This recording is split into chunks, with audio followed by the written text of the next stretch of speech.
Good morning, dear students. In today's lecture, we will study the different chemical characteristics of sewage. In the previous lecture, we have studied about the significance of studying the different characteristics of sewage, and we have studied about the physical characteristics of sewage.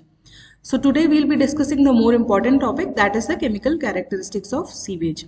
So the first chemical characteristics of sewage is total solid content. Total solid content, right? तो now what is this total solid content? Generally जो आपका sewage होता है वो वैसे आपका liquid होता है, दैट इज 99% जो आपका सीवेज है उसमें वो क्या है, आपका वाटर है, ओके। एंड जो सॉलिड कंटेंट है वो ओनली 0.05 से 0.1% हमारा सॉलिड होता है, राइट। तो जो सीवेज में सॉलिड कंटेंट है वो सिर्फ टोटल का 0.05 टू 0.1% है। एंड ये जो टोटल सॉलिड कंटेंट है, this is divided into, the first one is settleable solids, right. Another one is suspended solids. Third one is colloidal solids. And the last one is dissolved solids. सो ये different type of solids present रहते हैं sewage में। इनको मैंने arrange किया है in the order of their size, decreasing size, right. तो ये 4 टाइप के डिफरेंट सॉलिड कंटेंट है और ये अपने साइज के डिक्रीजिंग ऑर्डर में, यानी जो सेटलेबल सॉलिड्स हैं ये सबसे ज्यादा मैक्सिमम साइज के जो पार्टिकल सॉलिड्स प्रेजेंट रहते हैं, राइट, जिनका की साइज होता है आपका 10 माइक्रोन से ज्यादा, ठीक है, ग्रेटर देन 10 माइक्रोन, वो होते हैं हमारे सेटलेबल सॉलिड्स, राइट। देन हमारे सस्पेंडेड सॉलिड्स होते हैं जिनका की साइज होता है हमारा 1 माइक्रोन से लेके 10 माइक्रोन के बीच का, राइट। तो सेटलेबल सॉलिड्स मतलब सबसे ज्यादा साइज के जो पार्टिकल्स हैं जिनको कि अगर आप हमारे सीवेज सैंपल को अगर हम 2 घंटे के लिए स्टिल रख दें तो वो नीचे सेटल कर जाएंगे। जितने सेटल होंगे 2 घंटे के टाइम में वो होते हैं हमारे सेटलेबल सॉलिड्स जिनका की साइज होता है ग्रेटर देन 10 माइक्रोन। देन जो उनसे छोटे होते हैं यानी 1 माइक्रोन से लेके 10 माइक्रोन तक के साइज के जो सॉलिड्स हैं उन्हें हम सस्पेंडेड सॉलिड्स कहते हैं। और सस्पेंडेड सॉलिड से आप समझते हैं जो आप सस्पेंशन में प्रेजेंट रहते हैं। सस्पेंशन मतलब सपोज ये आपका वाटर सैंपल है, ठीक है, तो इसमें जो पार्टिकल्स आपको दिखेंगे फ्रीली सस्पेंडेड, राइट, ये होते हैं हमारे सस्पेंडेड सॉलिड्स, राइट। तो ये होते हैं आपके सस्पेंडेड सॉलिड्स। देन जो नेक्स्ट कोलॉइडल सॉलिड्स है उनका साइज होता है आपका 1 माइक्रोन से लेके 10⁻³ माइक्रोन तक, राइट। तो जो इस रेंज के पार्टिकल्स होंगे वो होते हैं हमारे colloidal solids. Now colloidal solids mix form में प्रेजेंट रहते हैं। ये इधर सस्पेंशन में प्रेजेंट रहते हैं यानी इस तरीके से, या फिर डिसॉल्व फॉर्म में प्रेजेंट रहते हैं, आइदर इन सस्पेंशन और इन डिसॉल्व फॉर्म, राइट। तो ये होते हैं हमारे कोलॉइडल सॉलिड्स जिनका की साइज सस्पेंडेड से थोड़ा कम है। लास्ट जो आपके लेस देन 10⁻³ माइक्रोन से जो छोटे साइज के होते हैं वो हमारे डिसॉल्व सॉलिड्स। और डिसॉल्व सॉलिड्स मतलब जो पानी में यानी सीवेज में कंप्लीटली मिक्स्ड है, जो आपको नेकेड आई से विजिबल नहीं है, these are your dissolve solids. और इतने छोटे साइज के होते हैं कि ये सीवेज में कंप्लीटली डिसॉल्व हो जाते हैं, राइट। जैसे कि अगर आप सपोज आप एक वाटर लेंगे, वाटर सैंपल, उसमें अगर आप सैंड को मिक्स करते हो उसे बहुत देर तक डिसॉल्व करेंगे तभी भी उसमें डिसॉल्व नहीं होगा, वो सस्पेंशन में फॉर्म रहेगा जो कि आपको विजिबल रहता है, तो सस्पेंडेड सॉलिड्स होते हैं। और डिसॉल्व मतलब सपोज आप जैसे शुगर मिक्स कर रहे हैं वाटर में, तो अगर बहुत देर तक आप उसे स्टिर करेंगे तो कंप्लीटली उसमें डिसॉल्व हो जाएगा, जो कि होता है डिसॉल्व सॉलिड्स। तो बेसिकली ये 4 टाइप ऑफ सॉलिड्स आपके प्रेजेंट रहते हैं सीवेज में in the order of their size, right. अगर हम ऑर्गेनिक और इनऑर्गेनिक कंटेंट के बेसिस से देखें, राइट, तो क्या होता है, अगर आपका जो सॉलिड सीवेज है उसमें 45% तो ऑर्गेनिक सॉलिड्स रहते हैं और जो 55% है वो रहते हैं इनऑर्गेनिक।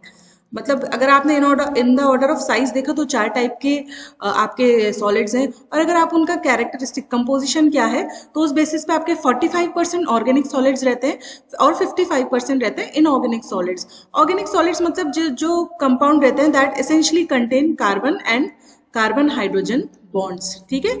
ऑर्गेनिक सॉलिड्स आपके वो कंपाउंड्स होते हैं जिनमें एसेंशियली कार्बन एटम प्रेजेंट रहेगा और कार्बन हाइड्रोजन के बॉन्ड्स प्रेजेंट रहेंगे। वाइल इनऑर्गेनिक में जनरली जो कार्बन होता है that is not present. Inorganic में आपका कार्बन प्रेजेंट नहीं रहता है, राइट। और जो ये ऑर्गेनिक सॉलिड होते हैं जनरली लिविंग बींग से जनरेट होते हैं, वाइल जो आपका इनऑर्गेनिक सॉलिड्स होते हैं they are generated by some natural phenomena, right. तो ये बेसिकली डिफरेंस है इनऑर्गेनिक और ऑर्गेनिक सॉलिड्स के बीच में। तो जो सीवेज है उसमें 45% आपका ऑर्गेनिक मैटर रहता है और 55% इनऑर्गेनिक सॉलिड्स रहते हैं। Now how do we determine this solid content. तो अगर आपको टोटल सॉलिड्स किसी सीवेज सैंपल में कितने टोटल सॉलिड्स प्रेजेंट है वो निकालना है, तो टोटल सॉलिड्स को हम सिंपली प्रोसेस से डिटरमाइन करते हैं।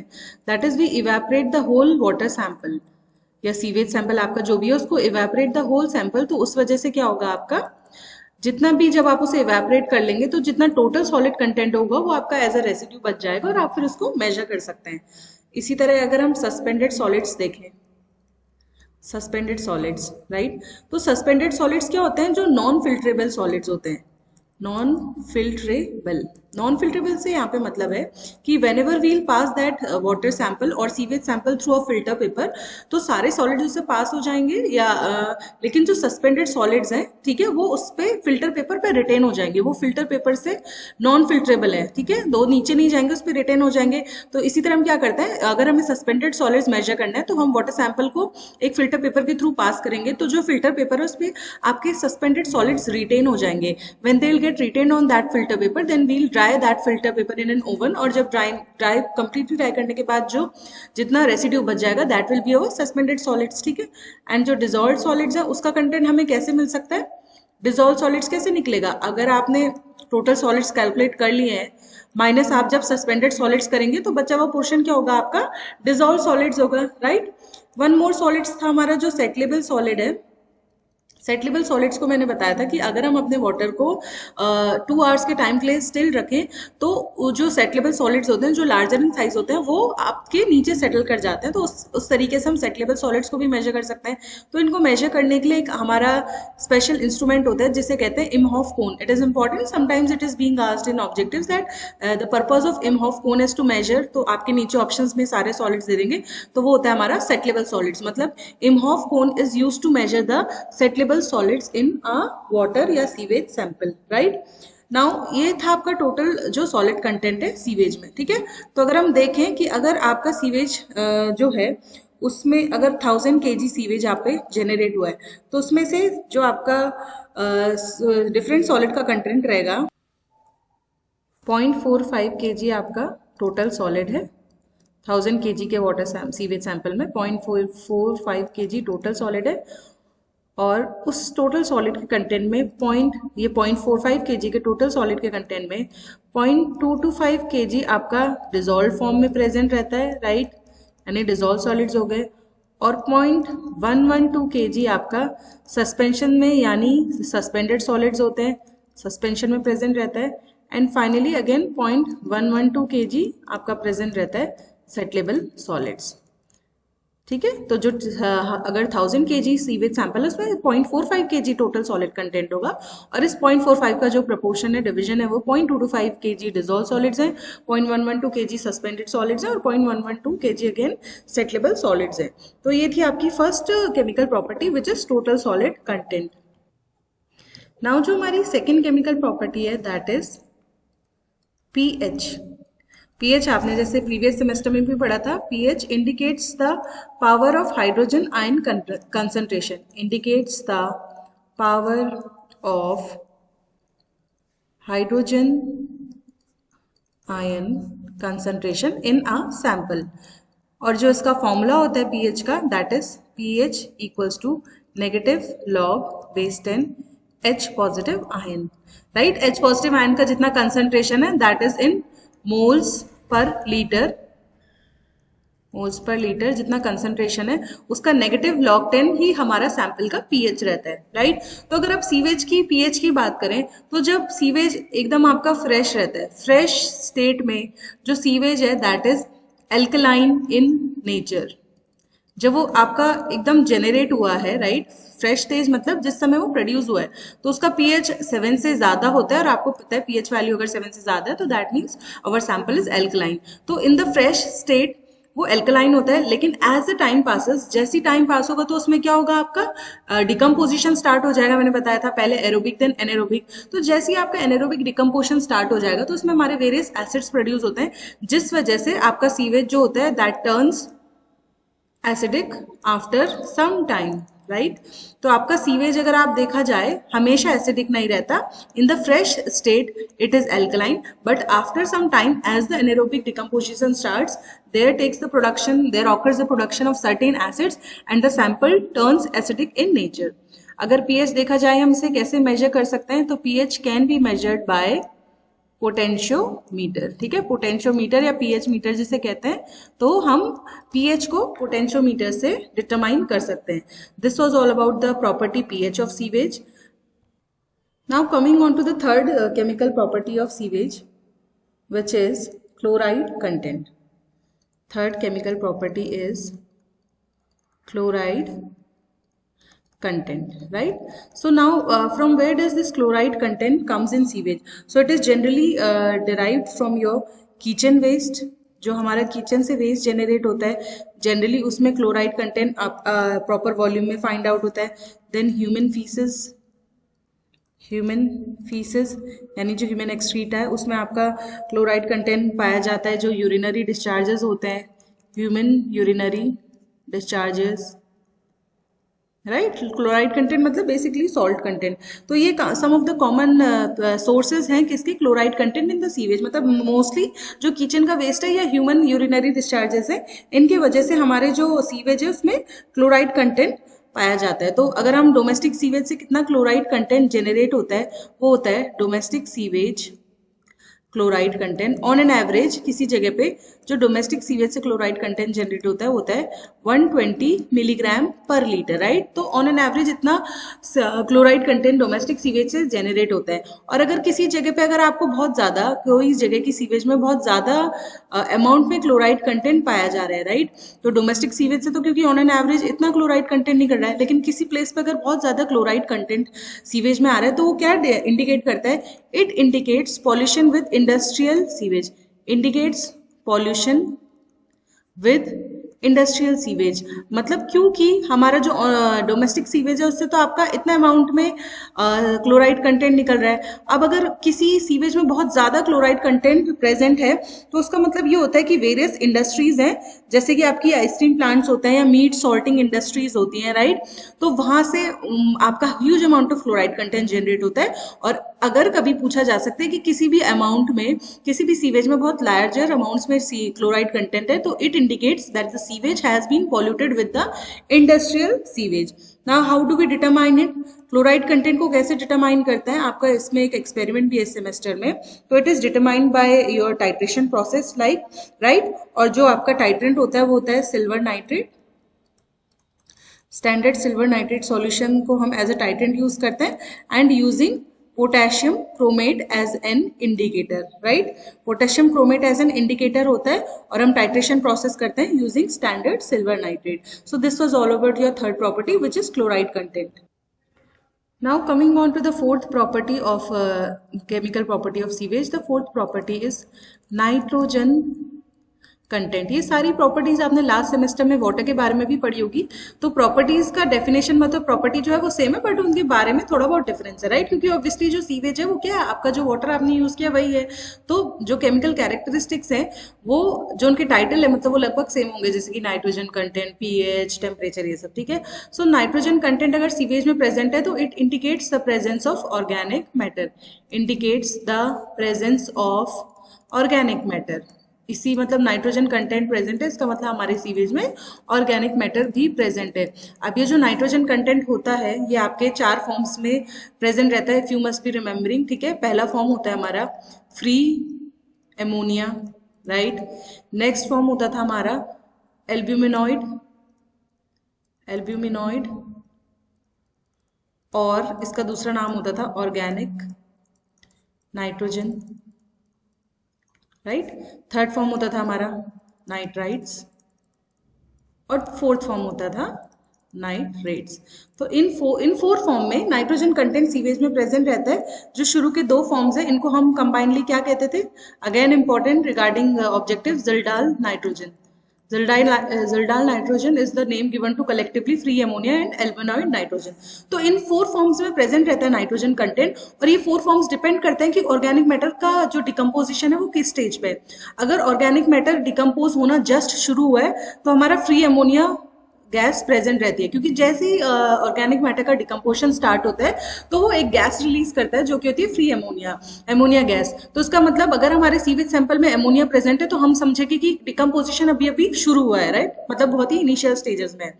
जो सेकंड फॉर्म है ये होता है कि जितना भी नाइट्रोजन कंटेंट डिकम्पोजिशन होने से पहले प्रेजेंट है, राइट, अभी डिकम्पोजिशन स्टार्ट नहीं हुआ है, वो हमारा होता है एल्ब्यूनॉइड या ऑर्गेनिक नाइट्रोजन, राइट। देन जब हमारा डिकम्पोजिशन मिडिल स्टेजेस में होता है, राइट, मतलब जब चल ही रहा है प्रोसेस, जब एकदम स्टार्टिंग में है तो फ्री अमोनिया, और जब थोड़ा प्रोसीड हो चुका है मिडिल प्रोसेस में तो होता है नाइट्राइट्स। तो नाइट्राइट्स आपके हाईली टॉक्सिक होता है, क्योंकि अभी देखो डिकम्पोजिशन में मैं बताया था कि अनस्टेबल फॉर्म्स क्या होते हैं, डिकम्पोजिशन प्रोसेस में unstable compounds changes into stable compound. तो जो डिकम्पोजिशन का एंड प्रोडक्ट होगा वो तो स्टेबल प्रोडक्ट होगा, और जो ये मिड वाले प्रोडक्ट्स होंगे ये बहुत ज्यादा टॉक्सिक होते हैं क्योंकि हाईली अनस्टेबल होते हैं। तो वही फॉर्म हमारा नाइट्रेट्स है। तभी इसकी जो वैल्यू रहती थी परमिसिबल लिमिट वाटर में वो 0 रहती थी, 0 मिलीग्राम पर लीटर, बिकॉज ये हाईली टॉक्सिक होता है, राइट, नाइट्राइट्स, क्योंकि ये अभी जो डिकम्पोजिशन की इनिशियल मिडिल स्टेजेस चल रही है वहां पे प्रेजेंट रहता है। And once the decomposition is complete, right, decomposition complete, तब जो हमारा most stable form product present रहता है वो होता है नाइट्रेट्स, ठीक है। तो ये 4 फॉर्म्स रहते हैं नाइट्रोजन कंटेंट के, और ये किस बेसिस पे रहते हैं कि और जो ऑर्गेनिक मैटर है उसका डिकम्पोजिशन के स्टेज पे उसी बेसिस पे ये आपके प्रेजेंट रहते हैं। इसमें एक और इम्पॉर्टेंट पॉइंट है जो हमने लास्ट टाइम पढ़ा था कि कौन सा form of nitrogen causes blue baby disease, तो वो कौन सा फॉर्म होता है, अगेन हमारा नाइट्रेट्स, ठीक है। तो nitrates causes blue baby diseases. So this was your 4th type of property of sewage which is nitrogen content. Now discussing the 5th chemical property of sewage is fats, oils and greases, ठीक है। जो 5th property है sewage की chemical property होता है presence of fats, oil and greases. तो ये generally आपके कहाँ से प्रेजेंट होते हैं सीवेज में, जो फैट्स, ऑयल एंड ग्रीसेस होता है, तो इनके जो कॉमन सोर्स है वो आपका होता है फर्स्ट तो डिस्चार्ज ऑफ एनिमल्स, राइट, जो डिस्चार्ज ऑफ एनिमल्स है उसकी वजह से, देन वेजिटेबल मैटर जो हमारे किचन के वेस्ट से जेनरेट होता है, वेजिटेबल मैटर, और इंडस्ट्रीज, ये तो आपके डोमेस्टिक सोर्स हुए, और या तो इंडस्ट्रीज लाइक देखो कौन सी इंडस्ट्रीज हो सकती हैं, जैसे कि आपके गैरेजेस हो गए, राइट, या फिर आपके जो किचन्स होते हैं कहाँ के, होटल्स के, kitchens of hotels and restaurant, ठीक है। तो यहाँ से ही आपका इन सोर्सेज की वजह से ही आपके सीवेज में फैट्स, ऑयल्स एंड ग्रीसेस प्रेजेंट होते हैं। नाउ इनसे प्रॉब्लम क्या होती है, बेसिकली फैट और ऑयल एंड ग्रीसेस का क्या प्रॉपर्टी रहती है कि जो हमारा सेडिमेंटेशन टैंक होता है, राइट, तो सेडिमेंटेशन टैंक में हमारा क्या रहता है, वाटर सेडिमेंट होता है। ऐसी हमारी फिल्टर्स भी होते हैं जो ट्रीटमेंट यूनिट में, जहाँ पे कि अगेन हम वाटर के जो फाइनर पार्टिकल्स होते हैं उनको ट्रीट करते हैं। तो ये फैट्स एंड ऑयल एंड ग्रीसेस क्या करते हैं, ये आपके सेडिमेंटेशन टैंक या फिल्टर्स की टॉप लेयर पे एक कोटिंग फॉर्म कर देता है, क्योंकि ये क्या करते हैं, सरफेस पे राइज करके आते हैं और वहां पे एक ग्रीसी ऑयली कोटिंग फॉर्म कर देते हैं जिसको कि हम कहते हैं स्कम। तो क्या होगा, जब स्कम फॉर्म हो जाएगा तो हमारा जो सेडिमेंटेशन का प्रोसेस है या फिल्ट्रेशन का प्रोसेस है ये उसको इफेक्ट करते हैं। तो दैट इज वाई हमको इन्हें रिमूव करना जरूरी होता है, क्योंकि हमारे जो ट्रीटमेंट के प्रोसेस को है उसको इफेक्ट करते हैं by forming a top layer of scum on the sedimentation tanks और filters. So this was your fats, oil and greases. The next chemical property is sulfides and hydrogen sulfides gas, presence of sulphides and hydrogen sulphide gas. Now हमने पढ़ा था कि जो sewage होता है उसमें आपके सल्फर कंटेनिंग सब्सटेंस भी रहते हैं, सल्फर कंटेनिंग कंपाउंड। तो जब ये सल्फर कंटेनिंग कंपाउंड डिकम्पोज होते हैं, ऑर्गेनिक मैटर इस टाइप का जब डिकम्पोज होता है, ठीक है, तो उससे क्या क्या रिलीज होता है, आपके सल्फाइड्स और हाइड्रोजन सल्फाइड गैस रिलीज होता है जिसे हम H2S भी कहते हैं। तो decomposition of sulphur containing compounds leads to the production of sulphides and H2S। Now इसका क्या रिलेवेंस है, बिकॉज H2S जो आपकी गैस है वो हाईली ऑब्नोक्शियस ऑडर्स को रिलीज करती है सीवेज में, ठीक है। तो कॉजेज बैड स्मेल, जो आपके सीवेज से बैड स्मेल आती है, this is only due to the present of hydrogen sulphide gas and it also causes corrosion of pipelines. Hydrogen sulfides, beside producing bad smells, it also causes corrosion of pipelines, क्योंकि acidic है तो ये आपकी pipelines की corrosion भी gas produce करती है। तो जब भी सल्फर कंटेनिंग कंपाउंड डिकम्पोज होते हैं तो वो सल्फाइड्स या हाइड्रोजन सल्फाइड जैसी गैस को इवॉल्व करते हैं, जिसकी वजह से कि हमारे सीवेज में बहुत ही गंदी ओडर्स आती हैं, बैड स्मेल्स आती हैं और पाइपलाइंस का corrosion भी हो सकता है। Now discussing about the next chemical characteristic of sewage. This is a very important chemical characteristics, that is dissolved oxygen content, which is also called as DO content. ये बहुत ही important है ये parameter पढ़ना, because क्या होता है जब भी सीवेज को हम डिस्चार्ज करते हैं किसी भी वाटर बॉडी में, राइट, तो वाटर बॉडी में डिस्चार्ज करेंगे तो उसका कुछ पर्टिकुलर DO कंटेंट होता है, राइट। तो जो जिस वाटर बॉडी में हम सीवेज को डिस्चार्ज कर रहे हैं उसका DO कंटेंट एक सफिशिएंट अमाउंट में होना चाहिए, क्योंकि सो दैट अगर वहां पे डिकम्पोजिशन स्टार्ट हो जाएगा सीवेज का तो उसमें क्या कंज्यूम होती है, आपकी ऑक्सीजन कंज्यूम होती है, राइट। तो ऑक्सीजन कंज्यूम होने के कारण क्या होगा, ऑक्सीजन जब यूज हो जाएगी तो जो आपके एक्वेटिक एनिमल्स हैं उनको भी ऑक्सीजन रिक्वायर्ड है अपने सर्वाइवल के लिए। तो दैट इज वाई ये जो DO कंटेंट पढ़ना होता है सीवेज का, ये हमें बहुत एसेंशियल हो जाता है, बिकॉज जब फाइनली सीवेज डिस्चार्ज होता है वाटर बॉडी में तो वो DO को कंज्यूम करके DO कंटेंट कम कर सकता है अगर उसका डिकम्पोजिशन होगा और जिसकी वजह से एक्वेटिक एनिमल्स की लाइफ को रिस्क हो सकता है। तो इसीलिए जो DO कंटेंट पढ़ना होता है वो बहुत जरूरी हो जाता है। So that is why when we discharge the sewage into the river water body, so we need to ensure that at least 4 milligram per liter of DO content is present on it. मतलब जब भी हम किसी sewage को water body में dispose करते हैं तो हमें इंश्योर करना है कि उस वाटर बॉडी में एटलीस्ट 4 मिलीग्राम पर litre of DO content present है, राइट। ये कभी पूछा जा सकता है कि कितना minimum amount of DO content present रहना चाहिए, दैट इज 4 मिलीग्राम पर लीटर। अगर देखा जाए कि किसी भी रिवर वाटर बॉडी में DO कंटेंट जो है वो टेम्परेचर के साथ कैसे वेरी करता है, या सीवेज के भी टेम्परेचर के साथ DO कंटेंट कैसे वेरी करेगा, तो मैंने बताया था कि अगर कोई भी गैस की जो सॉल्युबिलिटी है वो टेम्परेचर के इनवर्सली प्रोपोर्शनल होती है, राइट। तो जितना ज्यादा हमारा टेम्परेचर होगा DO कंटेंट उतना ही कम होगा, क्योंकि जो गैस की सॉल्युबिलिटी है वो बढ़ते टेम्परेचर के साथ कम हो रही है तो आपकी उड़ जाएगी गैस। तो उसका मतलब टेम्परेचर जितना ज्यादा होगा सीवेज का उसका DO कंटेंट उतना ही कम होगा, right. Now how do we determine it, तो इसको जो मेजर करते हैं, मतलब जो डिटरमाइन करते हैं, that is by Winkler's method. Again important because it is sometimes being asked that which method is used to determine the DO content of a water sample या sewage sample, then that is your Winkler's method, right. So these were some of the chemical properties of sewage. Now आपकी जो important chemical properties हैं, most important BOD and COD, वो हम next lecture में discuss करेंगे because वो आपकी more important है।